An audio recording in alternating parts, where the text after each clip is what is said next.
Join our community by subscribing. Every click helps us share more stories like this one. The introduction. The rain fell relentlessly on the small town of Ashwood, soaking the streets and casting a melancholic shadow over its quiet corners. Nestled in a valley surrounded by dense woods, the town had been untouched by scandal, serene in its ordinary charm. The townsfolk knew each other by name, sharing warm smiles and the occasional gossip about who baked the best apple. But beneath this veneer of tranquility lay an undercurrent of tension that soon would disrupt the calm for good.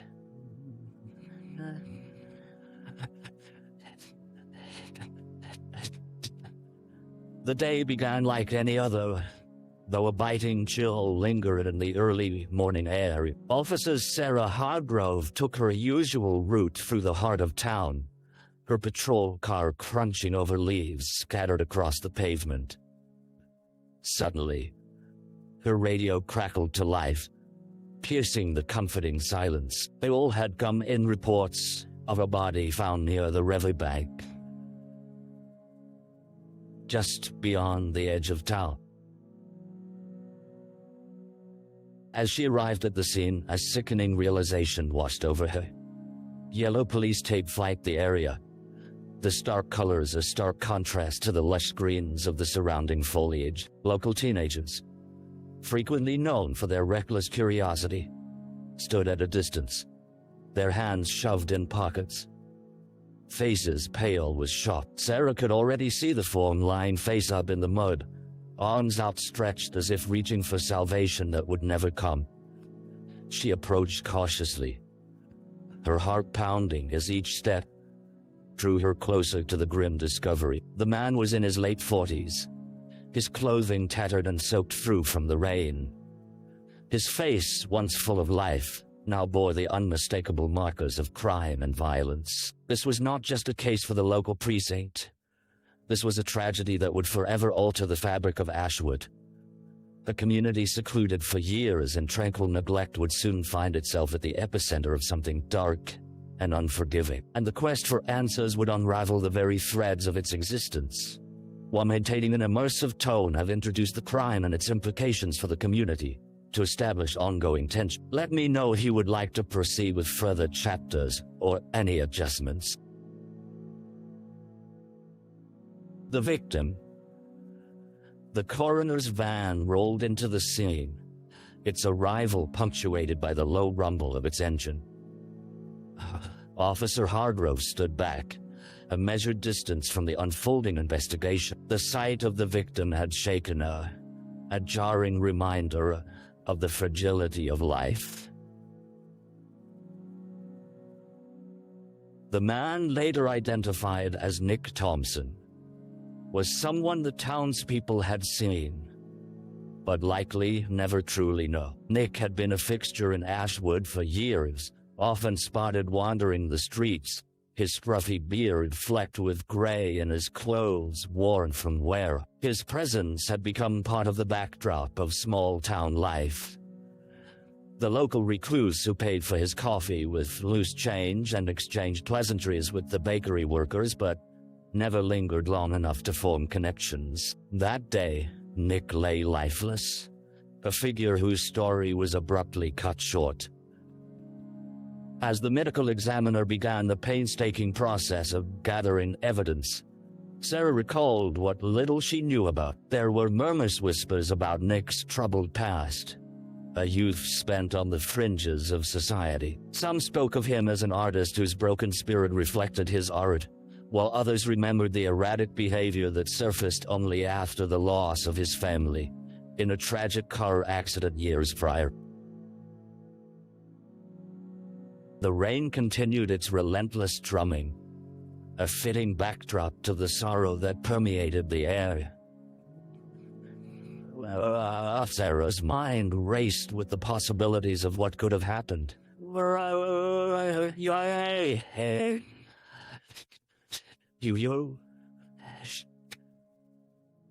Who would want to hunt some soyin? When the medical examiner finally looked up, gravity hung in his gaze.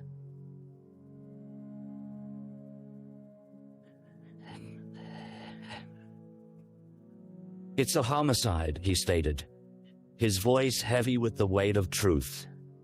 "Blunt force trauma to the head. It's safe to say this wasn't a random act."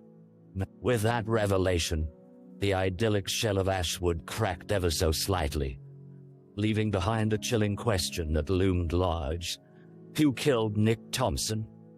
And why? The answers danced just beyond reach, shrouded in mystery like the mist that lingered over the river in the early morning hours. As night fell, a cold silence surrounded the town, mirroring the darkness that now hung over its streets. Sarah knew this was just the beginning. The investigation would draw her deeper into the shadows of Ashwood, unveiling secrets that would forever alter its identity. Nioe Sewanuj Sorae, Dira Chile or all.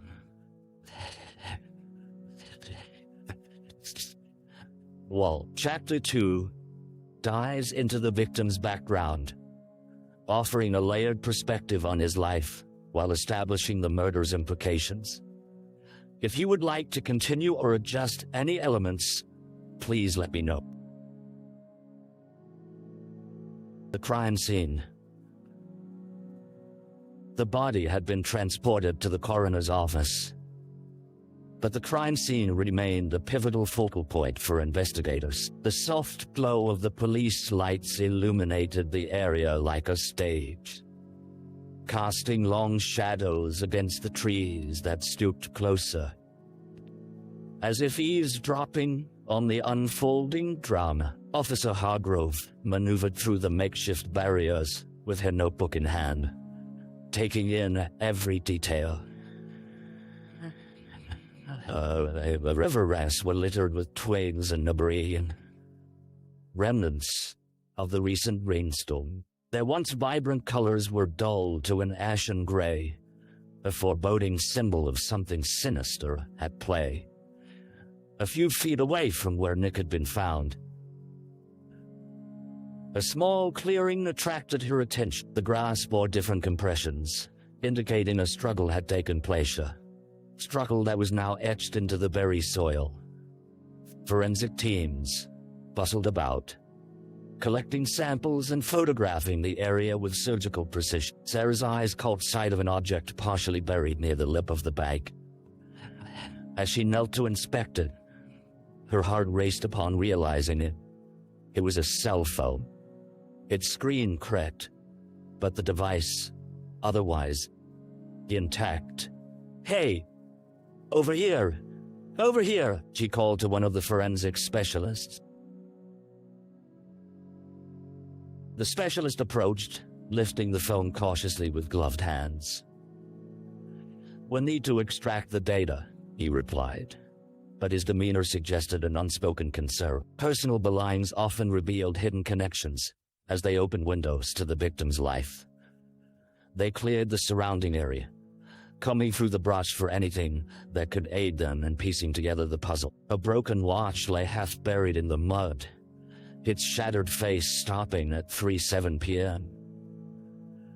Was this the last moment Nick had lived, or merely an indication of his struggle? As the darkness thickened around them, Sarah felt a palpable tension. This was not just a death. It was an event shrouded in violence, a heartbeat of chaos, disrupting the heart of Ashwood. As the sun dipped fully beneath the horizon, she took a step back, staring at the river that glinted with a menacing sheen. Something about the water called to her, whispering secrets that were not yet hers to untangle. In that moment, she knew the calm surface belied the turbulent depths below, just as Ashwood's quiet exterior concealed the turmoil of a crime that would reveal itself one layer at a time. The investigation was only beginning, and the darkness would stretch far beyond the confines of a serene tower. For each piece of evidence, they recovered a shadow of doubt. Who among them was capable of such vile? The very fabric of trust would soon be put to the test.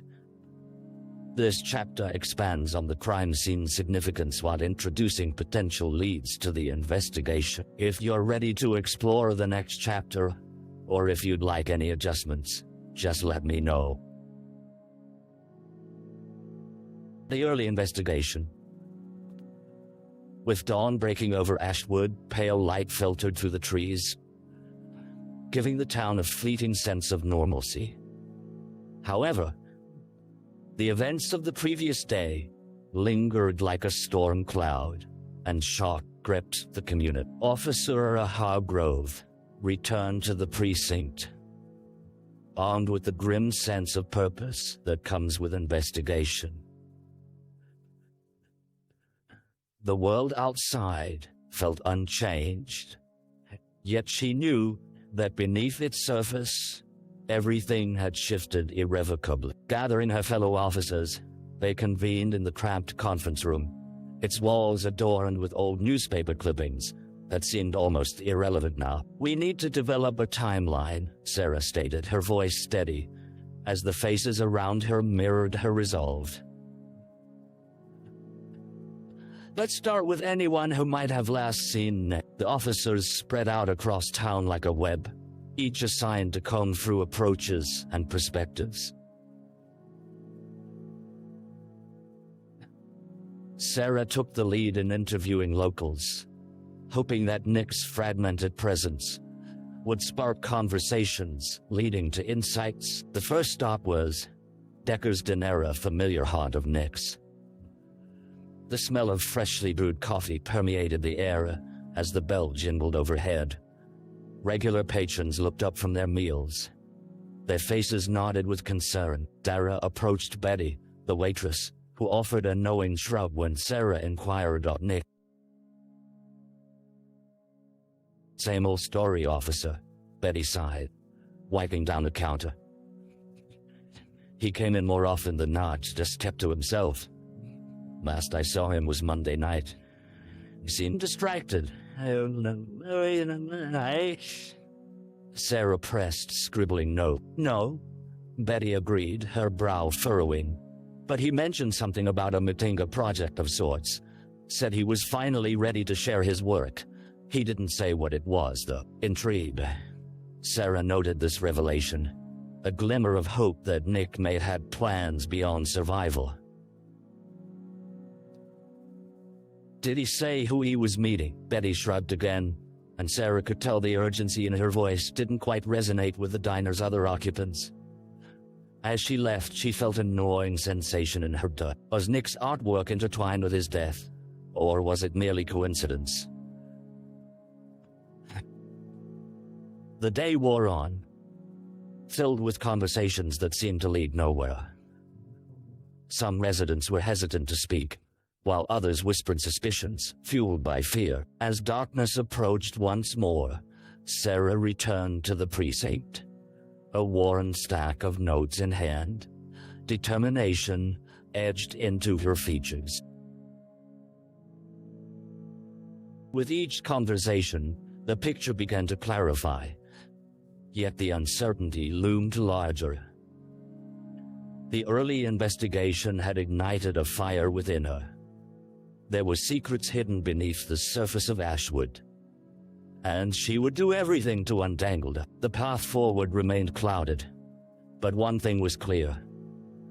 Nick Thompson had more to reveal, and the truth would not remain buried for long. This chapter focuses on the early stages of investigation and the community's reactions, deepening the narrative complexity. Please, let me know if you'd like to continue with the next chapter, or if you prefer any changes. The dead ends.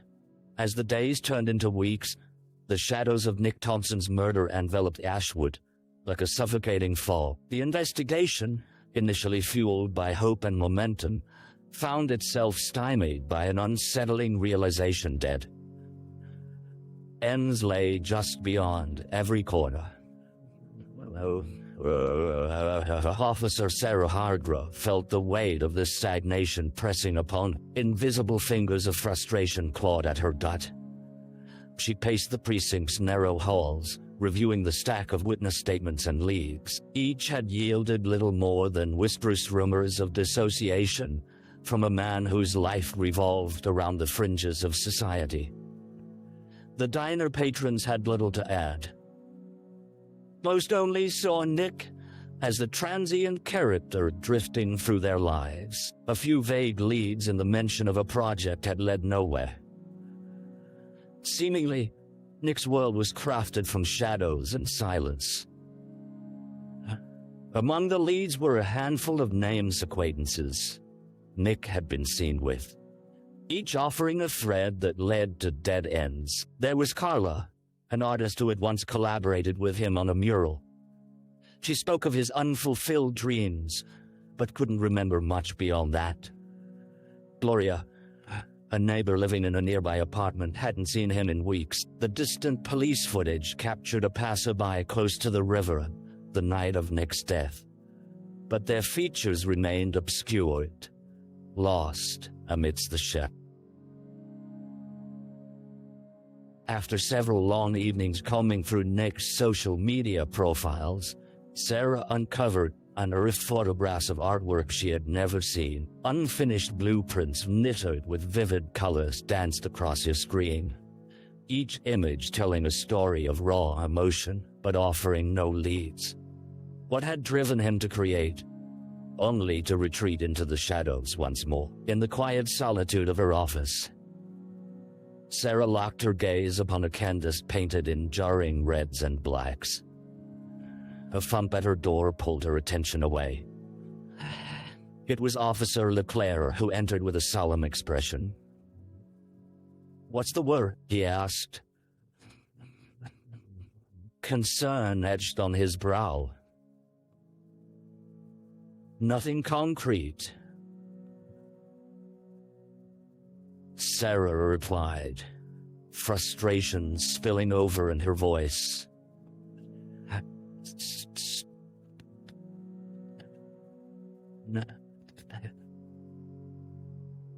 "We're chasing ghosts here," he admitted. "But maybe it's time we shift our focus. Go back to the local someone knows something." With renewed determination, Sarah nodded, ready to rethink their approach.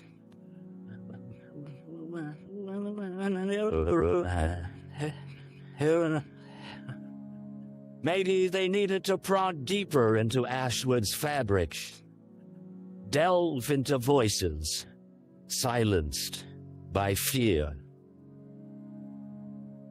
or apathy. It became increasingly clear that secrets lay beneath the town's surface, buried within the hearts of those who had seemingly cast aside Nick Thompson. Perhaps it was time to knock a little harder, even if it meant revealing more than just the truth of Nick's death, a truth that could shake Ashwood to its very core. Chapter 5 explores the frustrating challenges of the investigation, building tension while emphasizing Sarah's determination. If you're ready for the next chapter, or wish to make adjustments, just let me know. A break in the case. After what felt like an eternity of fruitless searching, a flicker of hope ignited the atmosphere in the precinct. Officer Sarah Hargrove sat at her desk, a cup of lukewarm coffee beside her, when a call came in from Officer Leclerc. His voice crackled through the radio, flooding her with sudden urgency. "Sarah, we've got something." As her heart raced, she leaned closer to the receiver. "What do you have?" "Meet me at the old Miller warehouse. The owner just found something that might be related to Nick's case. Get here quick." The warehouse stood at the fringe of Ashwood, long abandoned and encroached upon by creeping vines and weathered paint. Sarah's mind raced with possibilities as she drove, conjuring thoughts of what items might be uncovered amidst the dust of neglect. When she arrived, she found Leclerc waiting by the entrance, his expression a mix of excitement and apprehension.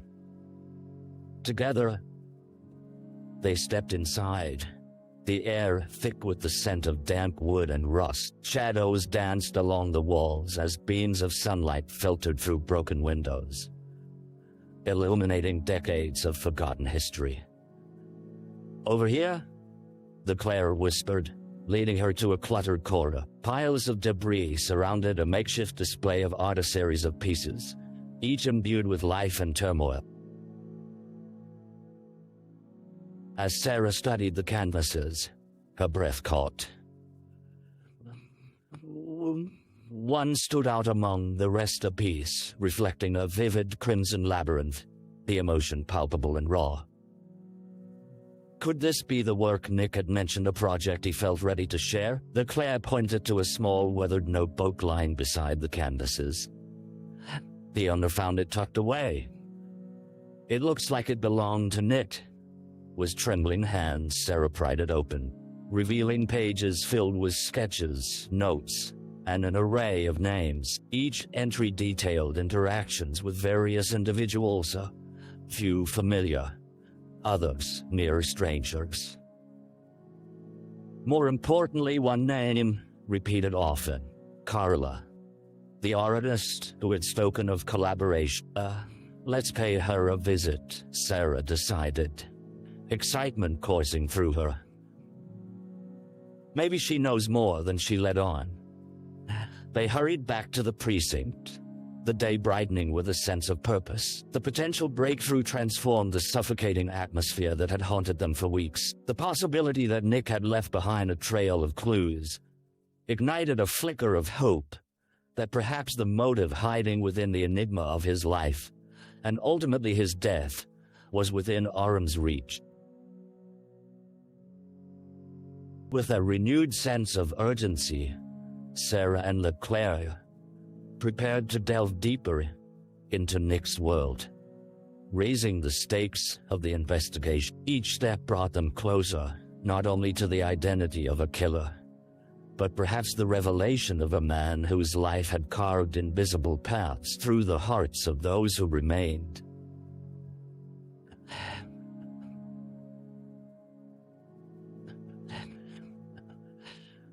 All ours. Their mission was clear: find Carla, uncover the truth, and shake the very foundation of Ashwood. Chapter 6 introduces a crucial development in the investigation, raising stakes and fueling investigation momentum. Let me know if you'd like to continue to the next chapter, or if there's anything you wish to modify. A suspect.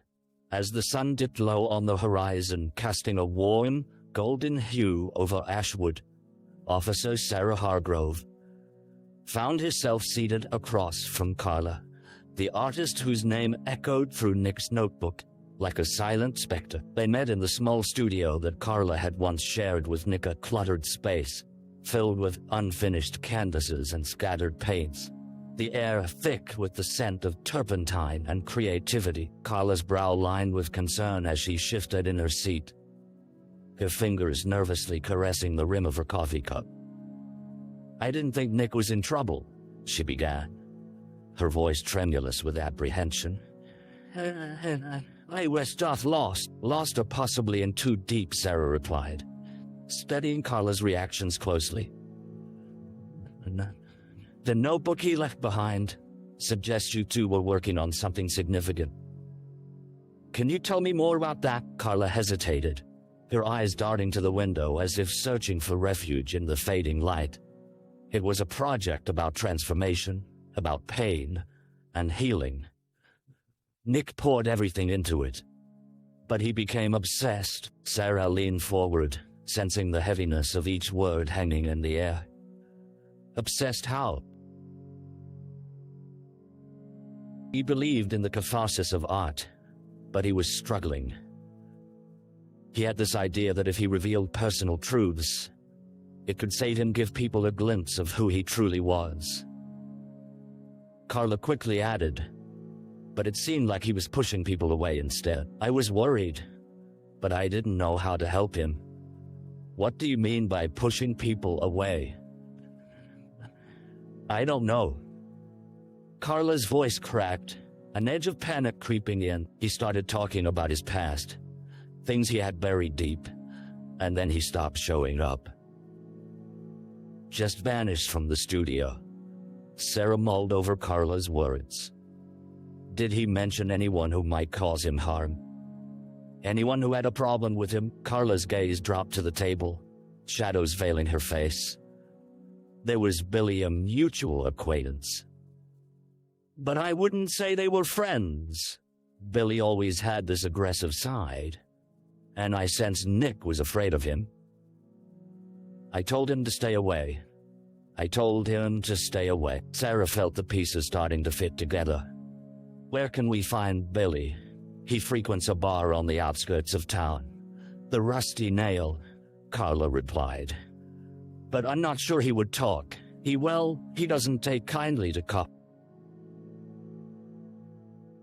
As the weight of Carla's words settled in, a nagging tension twisted in Sarah's gut. Fear was embedded within the context of their conversation. A network of pulse-pounding anxiety radiating from Carla. There was something deeper lurking beneath her surface intimacy, perhaps so guilt, but Sarah pushed that aside. Rising from his seat, Sarah knew that the investigation had taken a decisive turn. Billy could very well be their primary suspect. A link that might lead to a dark well of answers surrounding Nick's life and eventual death. With fresh resolve, Sarah left the studio with LeClaire in tow, the Rusty Nail looming ahead like a beacon of hidden truths that threatened Ashwood's fragile peace. This chapter introduces a potential suspect and adds layers to both the character motivations and investigation. Let me know if you're ready for the next chapter, or wish to make any adjustments. The trial. The air in the courthouse was electric, charged with anticipation and uncertainty as the day of the trial arrived.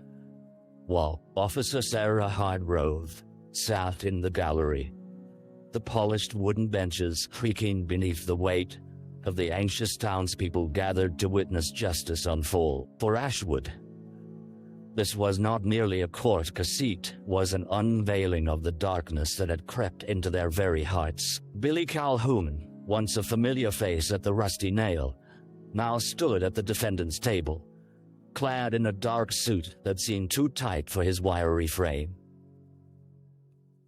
The murmur of onlookers was a constant undercurrent, swirling around him like a predatory hush. He wore a mask of defiance, but Sarah could see the flicker of anxiety behind his man, faced with the reality of the consequences of his alleged act. As the proceedings began, the prosecutor stepped forward, summoning witnesses and piecing together the timeline of events that led to Nick Thompson's tragic death. Carla took the stand, her voice wavering but firm, recounting her last interactions with Nick, each word mingling sorrow and resolve. She described their artistic collaboration and the tensions that had emerged as Nick spiraled deeper into his demons, bringing forth whispered doubts about Billy's involvement.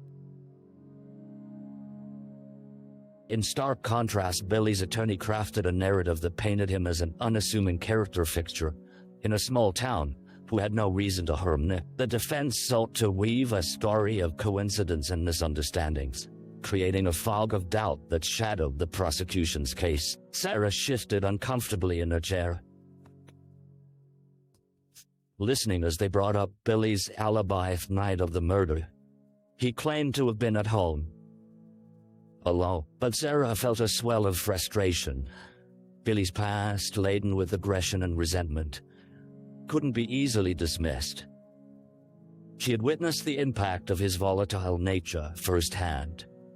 Yet here he was, manipulating a facade of innocence. As the trial wore on, each witness added shades of complexity and intricate tapestry of fear, betrayal, and long-buried animosities spilling forth into the light of day. The final witness was a barmaid from the Rusty Nail, testifying about a heated argument she had overheard between Nick and Billy weeks prior.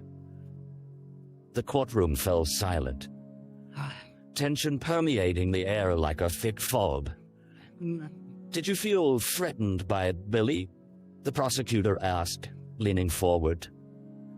The barmaid nodded, her voice trembling as she recounted the confrontation, punctuated with Billy's fierce temper. He seemed angry, like he had something to prove. With that testimony, the atmosphere shifted. Billy's carefully constructed defenses began to splinter, fractures revealing a darker dynamic and exposing the animosity that lay buried beneath the surface. Something swelled within Sarah as she considered the weight of evidence. Nick's struggle, clandestine fear that had consumed him had not been without witnesses. As the day drew to a close, the judge called for a recess. Sarah exited the courtroom, the residue of tension lingering like an itch under his skin. Her heart raced, adrenaline coursing through her veins. The truth was clawing its way to the surface. She could sense that the tide was shifting. Those hidden shadows were breaking open, inviting the light of justice to shine through. The trial was far from over, but for Sarah, a glimmer of hope surfaced amidst the anguish. Forging ahead, she could almost feel Nick's presence, pushing her to ensure that his story would not be forgotten. Ashwood was on the cusp of discovery. His truth would echo beyond the courtroom, reigniting the connections that had once bound the community together. Chapter 8 focuses on the trial's dynamics, revealing the tension in the courtroom while incorporating character depth and community impact. If you want to proceed with the next chapter or make any adjustments, just let me know. The aftermath. The verdict came with the weight of a somber finality, echoing through the courtroom like the tolling of a bell. Guilty. The word hung in the air, its reverberations felt not just by the defendant at the front of the room, but by every member of the Ashwood community, gathered to witness the denouement of a tragic tale. As Officer Sarah Hargrove stepped outside, sunlight poured over her, illuminating the countless faces that had followed the trial with bated breath. Relief and sorrow mingled in the crowd, each person processing the outcome in their own way. For some, justice had been served. For others, the ripple effects of Nick Thompson's death lingered like unfinished brushstrokes on an empty canvas. The local newspaper buzzed with headlines the following day, featuring photos of Nick's artwork interspersed with reflections on the community's long-standing connection to him. People began sharing stories of their interactions with Nick, small moments that spoke of a man who had always been present, even when he seemed invisible. The narrative shifted. Nick was no longer just a victim but an artist, a complex individual whose life held stories worth telling. But for Sarah, the aftermath felt multifaceted. She returned to the precinct, her thoughts tangled as she sifted through police reports and witness statements, dissecting the layers of grief and relief that enveloped the town. The trial had unearthed wounds, not only tied to Nick's death, but to the shadows that had loomed in Ashwood for far too long. In the weeks following the verdict, community gatherings became more frequent, igniting a spark of dialogue that had been quenched by fear and neglect. Art exhibits showcasing Nick's work emerged, honoring his memory and inviting others to share their stories, weaving a richer tapestry of humanity. Conversations flowed openly in the diner, and murals began to spring to life across town. Colors vibrant against the gray, expressing collective healing through creativity. Still, shadows crept in. For Carla, the grief was a heavy cloak she could not shake. She remembered every conversation, every chance encounter, imagining how things might have changed if she had only spoken to Nick one more time. Guilt festered beneath her, resolved to celebrate him, adding complexity to her own healing journey. Sarah knew that closure would never come easy. The scars of violence ran deep. Yet, as she stood on the banks of the river where Nick's life had met its end, she sensed a shift in the air. The current glided onward, carving paths through the landscape. Nick's story, woven into the very fabric of Ashwood, had the power to transform the town into something brighter. As autumn leaves began to fall, she felt a lightness in her heart. A promise that while the past could not be rewritten, the future need not echo its mistakes, with the echoes of a tragedy no longer cloaked in silence. Ashwood could rise, ready to embrace the colors of hope, connection, and remembrance. Chapter 9 wraps up the narrative while exploring the emotional complexities and growth within the community. If you'd like to explore further or make adjustments, just let me know. Reflection.